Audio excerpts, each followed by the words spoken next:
ختم نبوت کے جو بغاوت ہوئی اس کے اثرات کافی حد تک موجود ہیں اور کسی نہ کسی رنگ سے لوگوں کو اس سے واسطہ پڑتا رہتا ہے. تو اس لیے اس مسئلے کو اگر آپ سمجھ لیں تو باقی چیزیں بھی سمجھ آ جائیں گی. خاتم النبیین کا جو مطلب ہے وہ ہے نبیوں کی مہر، خاتم مہر. لیکن یہ مہر سٹیمپ کے معنوں میں نہیں، سیل کے معنوں میں ہے. جیسے کسی چیز کو سیل کر دیا جائے تو پھر نہ اس کے اندر سے کچھ نکل سکتا ہے اور نہ ہی اس کے اندر کوئی اور جا سکتا، بس ختم ہو گیا، سلسلہ منقطع ہو گیا اندر اور باہر کی چیز کا.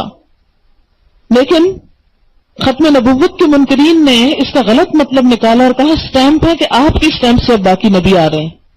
تو پہلے نبی کس کی سٹیمپ سے آئے تھے؟ کیا نبوت کے لیے سٹیمپ کی ضرورت ہے؟ بعض نے کہا نہیں، خاتم النبیین کا مطلب ہے افضل النبیین، سب سے افضل نبی ہیں، لیکن اس کا یہ نہیں مطلب کہ آپ کے بعد کوئی نہیں ہو سکتا. لیکن اگر آپ عربی لغت کا مطالعہ کریں تو آپ دیکھیں گے کہ ختم العمل کا مطلب ہوتا ہے کام سے فارغ ہو جانا. ختم الاناء کا مطلب ہے برتن کا منہ بند کر دینا، اس پہ مہر لگا دینا، نہ اندر سے کچھ نکلے نہ اندر جائے. ختم الکتاب کا مطلب ہے خط بند کر کے اس کو سٹیمپ لگا دی تاکہ خط کوئی کھول نہ سکے. خط کی سٹیمپ بھی تو اسی لیے ہوتی ہے نا کہ اس کو اندر سے کوئی کھول نہ سکے. ختم علی القلب، ختم اللہ علی قلوبہم، کیا مطلب ہے اس کا؟ کہ سب سے افضل ہے ان کے دل. خاتم القلوب اگر کوئی ہو وہ سب سے بہترین دل والا یا مہر لگے ہوئے دل والا؟ اور اسی طرح خاتمۃ کل شیء عاقبتہ و آخرتہ، ہر چیز کے خاتمے سے مراد کیا ہے؟ اس کی عاقبت اور اس کی آخرت. اور خاتم القوم سے مراد قبیلے کا آخری آدمی. یہ سب باتیں آپ کو مل جائیں گی لسان العرب، قاموس اقرب اور المورد میں، کسی بھی عربی ڈکشنری میں. یہ بڑی ڈکشنری کا نام ہے، یہی معنی اس میں نکلے گا. لیکن آپ دیکھیں گے کہ جو لوگ ختم نبوت سے انکار کرتے ہیں وہ لفظوں کے حقیقی معنی نہیں استعمال کرتے، میٹافوریکل لینگویج یوز کرتے ہیں. یہ ایک بہت بڑا دھوکہ ہے جس کے ذریعے آپ کو دیتے ہیں. وہ میٹافوریکل سمجھتے ہیں آپ؟ مجازی معنی. آپ کو پہلے یہ تھوڑی سی وضاحت کر دوں کہ ایک لفظ کا ایک حقیقی معنی ہوتا ہے اور ایک مجازی معنی ہوتا ہے. حقیقی معنی کیا ہے؟ جو اس چیز کی اصل حقیقت ہے. مثلا آپ نے کھانا کھایا اور کھانا آپ کو پسند نہیں آیا تو آپ کہتے ہیں زہر کھایا. اب یہ چیز کھانے کو آپ زہر کہہ رہے ہیں تو وہ زہر نہیں تھا.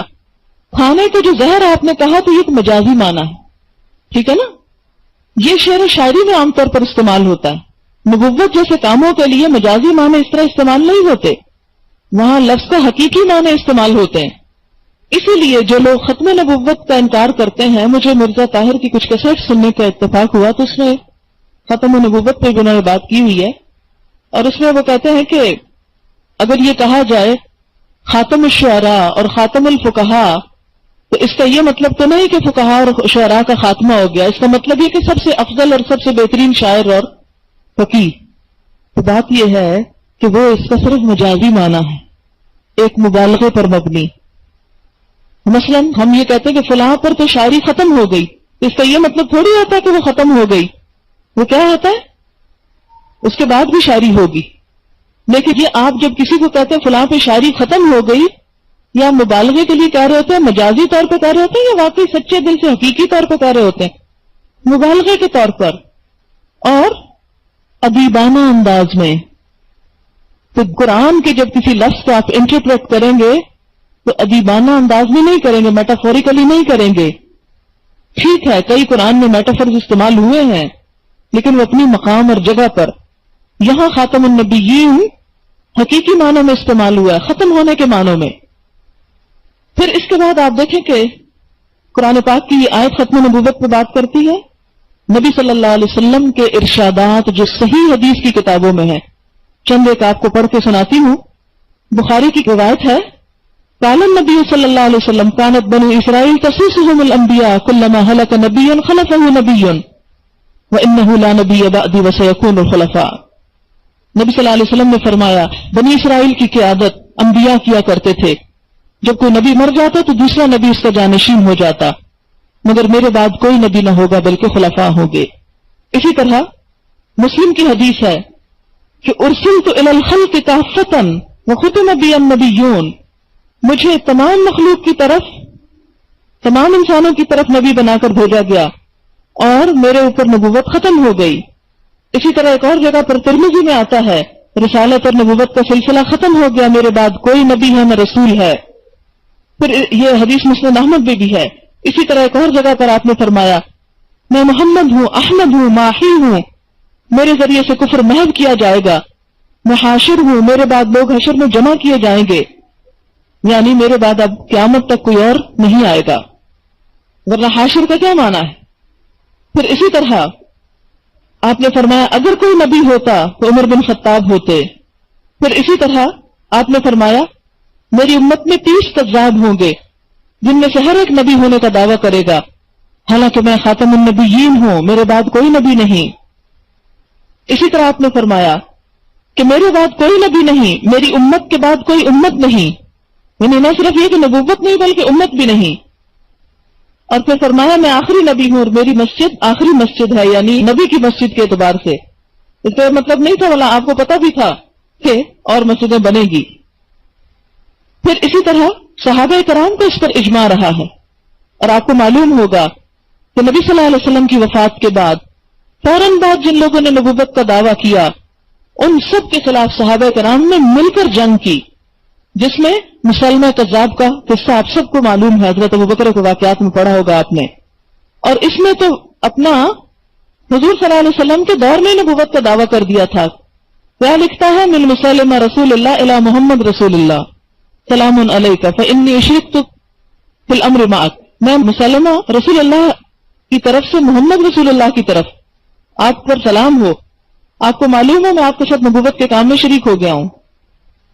اور پھر اسی طرح مسلمہ کے ہاں جو اذان دی جاتی تھی اس میں آتا تھا اشہد ان محمد رسول اللہ، لیکن اس کے باوجود اس کو کافر قرار دیا گیا، کذاب قرار دیا گیا، اور اس کے خلاف جنگ کی گئی، اور ان کے بچوں کو قیدی کیا گیا اور عورتوں کو پکڑ لیا گیا، اور اس کے جنگ کی قیادت حضرت ابوبکر صدیق رضی اللہ تعالیٰ عنہ نے کی تھی۔ پھر تمام علماء امت کا اس پر اتفاق ہوا۔ امام ابو حنیفہ جو ہیں 150 ہجری میں، ان کا کہنا ہے ان کے زمانے میں ایک شخص نے نبوت کا دعویٰ کیا، انہوں نے کہا مجھے موقع دو کہ میں اپنی علامات پیش کروں، تو امام اعظم نے فرمایا جو شخص اس سے نبوت کی کوئی علامت بھی پوچھے گا وہ بھی کافر ہو جائے گا، کیونکہ نبی صلی اللہ علیہ وسلم فرما چکے ہیں لا نبی آبادی۔ علامہ ابن جریر طبری مشہور تفسیر قرآن میں لکھتے ہیں اسی آیت کی تفسیر میں، جس میں اس آیت کا مطلب بتاتے ہیں جس نے نبوت کو ختم کر دیا اور اس پر مہر لگا دی، قیامت تک یہ دروازہ کسی کے لیے نہیں کھلے گا۔ اور جو لوگ حضرت عیسیٰ علیہ السلام کی بات کرتے ہیں وہ بھی اصل میں آپ سے پہلے کے نبی ہیں، وہ تو دوبارہ صرف بھیجے جا رہے ہیں، لیکن آپ ہی کی شریعت کے اوپر عمل کریں گے۔ امام طحاوی اپنی کتاب عقیدہ سلفیہ جو عقیدہ طحاویہ کے نام سے مشہور ہے، اس میں عقیدہ تحریر فرماتے ہیں کہ محمد صلی اللہ علیہ وسلم اللہ کے برگزیدہ بندے، چیدہ نبی، پسندیدہ رسول ہیں، خاتم الانبیاء، امام الاتقیاء، سید المرسلین، حبیب رب العالمین ہیں، اور ان کے بعد نبوت کا ہر دعویٰ گمراہی اور خواہش نفس کی بندگی ہے۔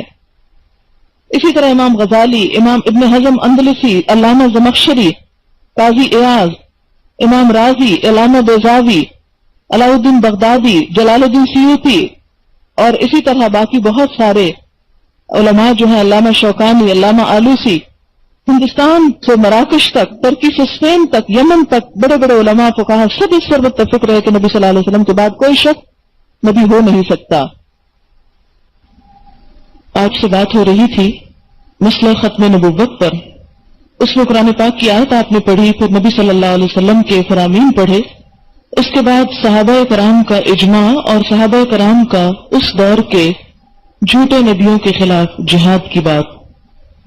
اس کے بعد آپ نے پڑھا کہ تمام علماء امت کا اس پر آج تک اجماع رہا ہے کہ نبی صلی اللہ علیہ وسلم کے بعد کوئی اور نبی یا رسول نہیں آ سکتے، اور اس میں آپ کو متعدد علماء کے نام، آپ قرآن پاک کی جتنی بھی قدیم تفسیریں اٹھائیں، ابن کثیر ہو یا طبری ہو یا قرطبی ہو یا کوئی بھی ہو، اسی طرح جدید دور کے مفسرین کی تفسیریں آپ اٹھائیں تو خاتم النبیین کا معنی ہر جگہ آپ کو یہی ملے گا کہ آپ صلی اللہ علیہ وسلم کے بعد کوئی اور نبی یا رسول نہیں آئے گا۔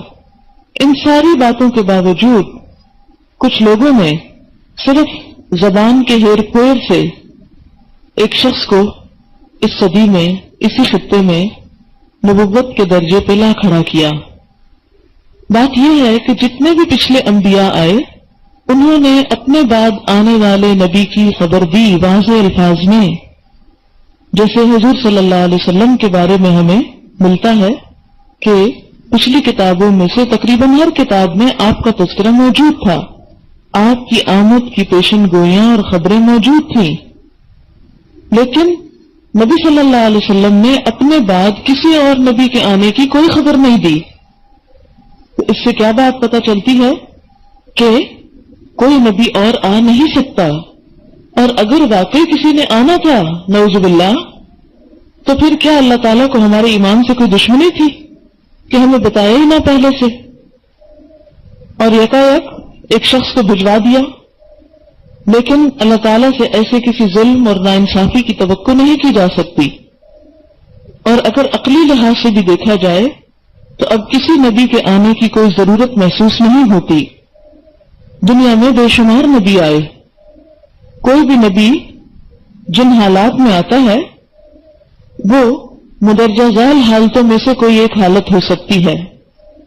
نمبر 1، کسی خاص قوم میں نبی بھیجنے کی ضرورت اس لیے آتی ہے کہ اس سے پہلے وہاں پر کوئی نبی نہ آیا ہو اور کسی دوسری قوم کے نبی کا بھی پیغام وہاں نہ پہنچا ہو۔ دوسری بات یہ کہ اس وقت نبی بھیجا جاتا ہے کسی قوم میں جب پچھلے نبی کی تعلیمات پوری طرح بھلا دی گئی ہوں، محفوظ نہ رہی ہوں، لیکن ہم دیکھتے ہیں کہ نبی صلی اللہ علیہ وسلم کو دی جانے والی کتاب بھی محفوظ ہے اور آپ کی تعلیمات بھی محفوظ ہیں۔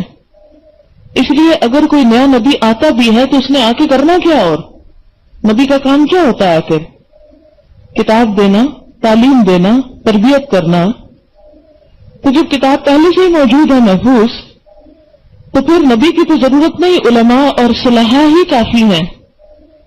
نئے دور میں ایسے لوگ کافی ہیں کہ جو لوگوں کی تعلیم اور تربیت کریں۔ پھر اسی طرح یہ ہے کہ بعض اوقات ایک نبی کی تعلیمات تو ہو سکتی ہیں کسی حد تک، لیکن وہ مکمل نہ ہوں۔ ان کو مکمل کرنے کے لیے جیسے تورات اور انجیل کسی نہ کسی شکل میں تو موجود تھی، اگرچہ وہ تبدیل ہو چکی تھی، لیکن اس میں کچھ تعلیمات پھر بھی باقی تھی مگر مکمل نہیں تھی۔ نبی صلی اللہ علیہ وسلم کے آنے پر دین مکمل ہو گیا۔ پھر اسی طرح بعض اوقات نبی اس لیے آئے کہ ایک نبی کی مدد کرنا تھی دوسرے نبی کو، جیسے سورۃ یاسین میں آپ پڑھیں گے، اذ ارسلنا الیہم اثنین فکذبوہما فعززنا بثالث، جب ہم نے ان کی طرف دو بھیجے انہوں نے دونوں کو جھٹلا دیا تو ہم نے ایک تیسرا بھیج دیا، یعنی ان دو کی مدد کے لیے، سپورٹ کے لیے۔ قرآن پاک میں آپ یہ آیت پڑھ چکے ہیں کہ نبی صلی اللہ علیہ وسلم کو تمام مخلوق کے لیے بھیجا گیا، رحمت للعالمین۔ اور پھر یا ایھا الناس انی رسول اللہ الیکم جمیعا، سب کے لیے اللہ کا رسول، کافۃ للناس، آپ کی نبوت تمام انسانوں کے لیے۔ اور پھر ایسی احادیث موجود ہیں کہ آپ کے بعد کوئی بھی شخص جو آپ کو نہ مانے وہ کفر کے درجے میں پہنچے گا۔ تو بات یہ ہے کہ آپ صلی اللہ علیہ وسلم کی لائی ہوئی تعلیم بھی محفوظ ہے، کسی اور کی ضرورت نہیں، صرف مصلحین کی ضرورت ہے، کسی نئے نبی کی ضرورت نہیں۔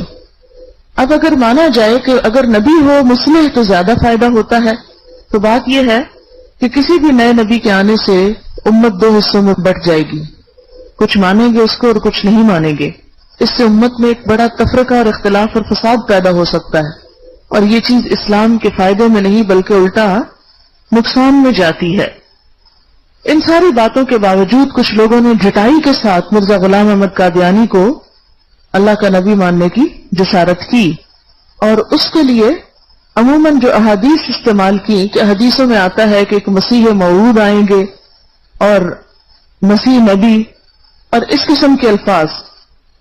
مسیح موعود کا مطلب ہے وہ مسیح جو لوٹ کر آئیں گے، جس میں ہمارا عقیدہ ہے حضرت عیسیٰ علیہ السلام کے بارے میں تو انہوں نے کہا کہ نہیں، عیسیٰ علیہ السلام تو مر چکے ہیں، وہ تو نہیں آئیں گے، لیکن مسیح آئیں گے۔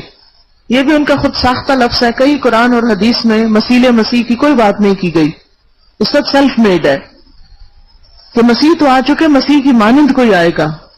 اگر ان حدیث کو ہم پڑھیں جس میں حضرت عیسیٰ علیہ السلام کی آمد کا ذکر ملتا ہے، تو اس میں سے ایک حدیث جو بخاری میں آتی ہے، حضرت ابو ہریرہ سے روایت ہے کہ رسول اللہ صلی اللہ علیہ وسلم نے فرمایا، قسم ہے اس ذات کی جس کے ہاتھوں میں میری جان ہے، ضرور اتریں گے، پیدا نہیں ہوں گے، اتریں گے، الفاظ قابل غور ہیں، تمہارے درمیان ابن مریم حاکم عادل بن کر، اور آ کر کیا کریں گے؟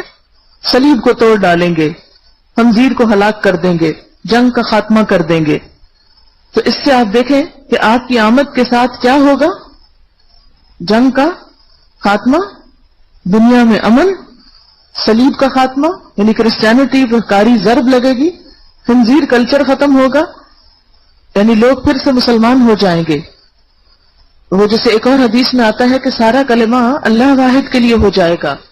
اب اگر ہم مرزا غلام احمد کو مسیح مان بھی لیں بفرض محال، یا مسیح موعود مان بھی لیں، تو اس سے کیا پتہ چلتا ہے کہ جو کام مسیح نے آ کر کرنے ہیں ان میں سے تو ایک بھی نہیں ہوا، نہ جنگوں کا خاتمہ ہوا بلکہ اس کے بعد جنگ عظیم بھی ہوئی، اور نہ ہی خنزیر ختم ہوا اور نہ ہی صلیب ٹوٹی۔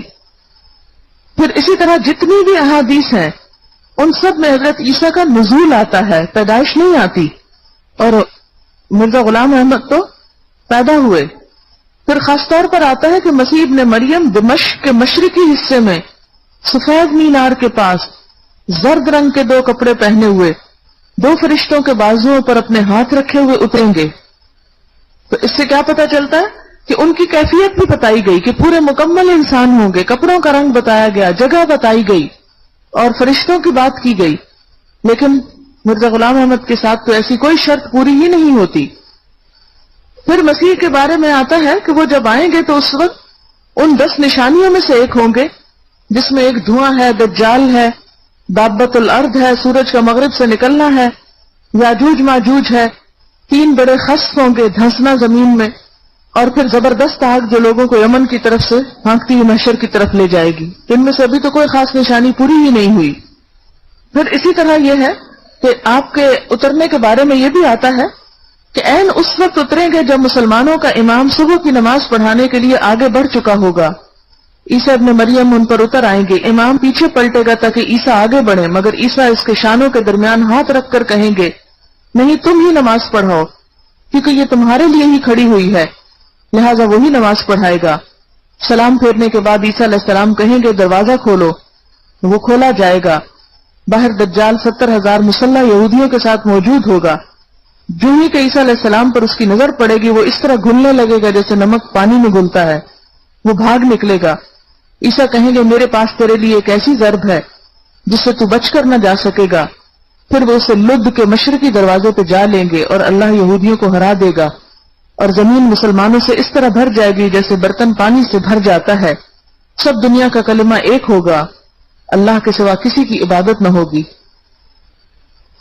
مرزا غلام احمد قادیانی نے کسی دجال کو نہیں مارا، اور نہ ہی لد سے ان کا کوئی تعلق ہے۔ بعض لوگوں نے کہا کہ یہ لد سے مراد لدھیانہ ہے، حالانکہ آج بھی اسرائیل میں ایک ایئرپورٹ بن رہا ہے، اور یہودی ان احادیث اور آیات کو پڑھ کے جانتے ہیں کہ ان کے ساتھ کیا ہونے والا ہے، اور وہ پوری طرح اپنے آپ کو پریپیئر کر رہے ہیں کہ عیسیٰ ابن مریم کا مقابلہ انہیں کیسے کرنا ہے۔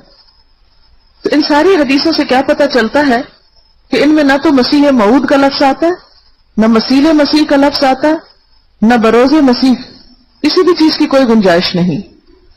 اور پھر اس کے بعد یہ ہے کہ اس میں بحث کرنے کی ضرورت ہی نہیں کہ وہ فوت ہو چکے ہیں یا زندہ ہیں، کیونکہ ان لوگوں نے ایک اور عقیدے میں بگاڑ پیدا کیا، یہ ثابت کرنے کی کوشش کی کہ عیسیٰ علیہ السلام دراصل فوت ہو چکے ہیں، حالانکہ یہ قرآن میں صاف طور پر آتا ہے ما قتلوہ وما صلبوہ ولکن شبہ لہم انی رافعک الی ومطہرک من الذین، اٹھانے کی بات بھی آئی، انی متوفی کا، اور توفی کا مطلب پورے کا پورا لے لینا، وہاں فوت کرنے کے معنوں میں نہیں۔ یہ سب باتیں بحثیں پیچھے آپ کو تفصیل سے بتائی جا چکی ہیں۔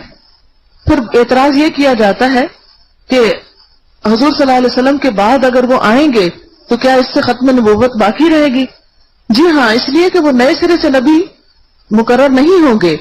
ان کی جو نبوت ہوگی وہ آپ کی نبوت سے پہلے ہی ان کو دی جا چکی ہے اور اسی کو کنٹینیو کریں گے، اور کوئی نئی شریعت نہیں لائیں گے، نبی صلی اللہ علیہ وسلم کی شریعت پر عمل کریں گے. اب اس میں آپ دیکھیں کہ جیسے ایک ملک میں ایک شخص صدر تھا، پھر وہ معزول ہو گیا، ملک سے باہر چلا گیا، اب ایک دوسرا شخص صدر بن گیا. اگر وہ پہلا شخص جو صدر تھا وہ آ جائے اس ملک کے اندر تو آپ کیا کہیں گے کہ اس سے اس شخص کی صدارت ختم ہو گئی یا اس میں کوئی نقصان ہو گیا؟ نہیں.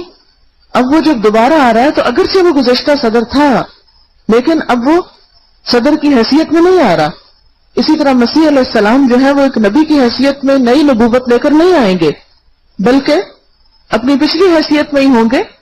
فرق صرف یہ ہوگا کہ وہ اب شریعت محمدی کی پیروی کریں گے اور ان کی آمد سے کفر اور ایمان کا کوئی نیا مسئلہ پیدا نہیں ہوگا، کیونکہ اب بھی ہم مسیح علیہ السلام کو نبی مانتے ہیں کیونکہ وہ اللہ کی طرف سے نبی مبعوث ہوئے. اور پھر اس مسیح کے آنے کی جگہ ہندوستان نہیں ہے بلکہ دمشق ہوگی، کیونکہ جتنی بھی احادیث ہیں مثلا ان کا مضمون کچھ یوں ہے کہ مسیح دجال 70,000 یہودیوں کا لشکر لے کر شام میں گھسے گا، دمشق کے سامنے پہنچے گا، عین اسی وقت حضرت مسیح اتریں گے اور فجر کے بعد یہودیوں کے مقابلے پر نکلیں گے. ان کے حملے سے دجال پسپا ہو کر افیق کی گھاٹی سے اسرائیل کی طرف پلٹے گا، وہ اس کے پیچھے جائیں گے، آخرکار لد کے ہوائی اڈے پر پہنچ کر ان کے ہاتھ سے مارا جائے گا. اس کے بعد یہودی چن چن کر مارے جائیں گے، ساری ملت یہود کا خاتمہ ہو جائے گا. تو اگر وہ مسیح تھے تو پھر یہ ملت یہود کا خاتمہ ہونا چاہیے تھا. اس وقت وہ دنیا میں سب سے زیادہ قوت رکھتے ہیں. تمام باتیں جو شخص بھی پڑھے گا وہ خود فیصلہ کر سکے گا کہ کوئی بھی چیز کامن نہیں ہے مرزا غلام احمد قادیانی اور حضرت مسیح علیہ السلام میں.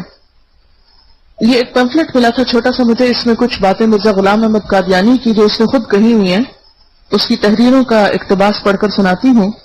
مرزا غلام احمد قادیانی نے جھوٹے دعوی نبوت سے پہلے تو اپنے آپ کو مسیح موعود اور عیسیٰ علیہ السلام بنانے کی کوشش کی، اور اس کوشش میں اپنی ذات کو عیسیٰ علیہ السلام کی ذات سے بڑا اور بہتر ثابت کرنے کے لیے حضرت عیسیٰ کے بارے میں توہین آمیز فکرے استعمال کیے کہ کسی بھی مذہب کے ماننے والے اس قسم کے توہین آمیز جملے کسی پیغمبر کے بارے میں سننا پسند نہ کریں. یہ تو کسی مرتد اور زندیق کی زبان سے ادا ہو سکتے ہیں. اس میں ہم دیکھتے ہیں کہ کیا کہتا ہے عیسیٰ علیہ السلام کو. مرزا غلام احمد قادیانی لکھتا ہے روحانی خزائن جلد 1 صفحہ 299 یعنی 289 میں کہ عیسیٰ علیہ السلام کو گالیاں دینے کی اور بدزبانی کی عادت تھی. ادنا ادنا بات میں غصہ آ جاتا تھا، اپنے نفس کو جذبات سے روک نہ سکتے تھے. مگر میرے نزدیک آپ کی یہ حرکات جائے افسوس نہیں، کیونکہ آپ تو گالیاں دیتے تھے اور یہودی ہاتھ سے کسر نکال لیتے تھے. یعنی آپ تو صرف گالیاں دیتے تھے اور یہودی ہاتھ سے کسر نکالتے. یہ بھی یاد رہے کہ عیسیٰ علیہ السلام کو کسی قدر جھوٹ بولنے کی عادت بھی تھی. پھر لکھتا ہے نہایت شرم کی بات ہے کہ آپ نے پہاڑی تعلیم کو جو انجیل کا مغز کہلاتی یہودیوں کی کتاب تالمود سے چرا کر لکھا ہے اور پھر ایسا ظاہر کیا گویا یہ میری تعلیم ہو. یہ بھی روحانی خزائن ہی سے پیراگراف دیا گیا ہے. اسی طرح ایک اور پیراگراف ہے آپ عیسیٰ علیہ السلام کا خاندان بھی نہایت پاک اور مطہر ہے. 3 دادیاں اور نانیاں آپ کی زناکار اور کسبی عورتیں تھیں جن کے خون سے آپ کا وجود ظہور پذیر ہوا، مگر شاید یہ بھی خدائی کے لیے ایک شرط ہوگی، اور اس کے علاوہ جو الفاظ ہیں وہ نہیں پڑھے جا سکتے. یہ لکھتا ہے کہ یورپ کے لوگوں کو جس قدر شراب نے نقصان پہنچایا اس کا سبب تو یہ تھا کہ عیسیٰ علیہ السلام شراب پیتے تھے، کسی پرانی عادت کی وجہ سے یا بیماری کی وجہ سے. پھر اسی طرح خدا نے اس امت میں سے مسیح موعود کو بھیجا جو اس پہلے مسیح سے اپنی تمام شان میں بہت بڑھ کر ہے، اور اس نے دوسرے مسیح کا نام غلام احمد رکھا. اور پھر ایک اور شعر ہے ابن مریم کے ذکر کو چھوڑو اس سے بہتر غلام احمد ہے. یہ روحانی خزائن ہے. یہ کتاب جو ہے عام جگہوں سے آپ کو اویلیبل نہیں ہو سکتی کیونکہ قادیانیوں کی کچھ کتابیں ایسی ہیں کہ جو مارکیٹ میں نہیں ملتی، صرف یہ ان خاص لوگوں کے پاس ہوتی ہیں جو مکمل طور پر ختم نبوت سے جو بغاوت ہوئی اس کے اثرات کافی حد تک موجود ہیں اور کسی نہ کسی رنگ سے لوگوں کو اس سے واسطہ پڑتا رہتا ہے. تو اس لیے اس مسئلے کو اگر آپ سمجھ لیں تو باقی چیزیں بھی سمجھ آ جائیں گی. خاتم النبیین کا جو مطلب ہے وہ ہے نبیوں کی مہر، خاتم مہر، لیکن یہ مہر سٹیمپ کے معنوں میں نہیں، سیل کے معنوں میں ہے. کہ جیسے کسی چیز کو سیل کر دیا جائے تو پھر نہ اس کے اندر سے کچھ نکل سکتا ہے اور نہ ہی اس کے اندر کوئی اور جا سکتا، بس ختم ہو گیا، سلسلہ منقطع ہو گیا اندر اور باہر کی چیز کا۔ لیکن ختم نبوت کے منکرین نے اس کا غلط مطلب نکالا اور کہا سٹیمپ ہے کہ آپ کی سٹیمپ سے اب باقی نبی آ رہے ہیں۔ تو پہلے نبی کس کی سٹیمپ سے آئے تھے؟ کیا نبوت کے لیے سٹیمپ کی ضرورت ہے؟ بعض نے کہا نہیں، خاتم النبیین کا مطلب ہے افضل النبیین، سب سے افضل نبی ہیں، لیکن اس کا یہ نہیں مطلب کہ آپ کے بعد کوئی نہیں ہو سکتا۔ لیکن اگر آپ عربی لغت کا مطالعہ کریں تو آپ دیکھیں گے کہ ختم العمل کا مطلب ہوتا ہے کام سے فارغ ہو جانا، ختم الاناء کا مطلب ہے برتن کا منہ بند کر دینا، اس پہ مہر لگا دینا، نہ اندر سے کچھ نکلے نہ اندر جائے۔ ختم الکتاب کا مطلب ہے خط بند کر کے اس کو سٹیمپ لگا دی تاکہ خط کوئی کھول نہ سکے۔ خط کی سٹیمپ بھی تو اسی لیے ہوتی ہے نا کہ اس کو اندر سے کوئی کھول نہ سکے۔ ختم علی القلب، ختم اللہ علی قلوبہم، کیا مطلب ہے اس کا؟ کہ سب سے افضل ہے ان کے دل۔ خاتم القلوب اگر کوئی ہو تو سب سے بہترین دل والا یا مہر لگے ہوئے دل والا؟ اور اسی طرح خاتمۃ کل شیء عاقبتہ و آخرتہ، ہر چیز کے خاتمے سے مراد کیا ہے؟ اس کی عاقبت اور اس کی آخرت۔ اور خاتم القوم سے مراد قبیلے کا آخری آدمی۔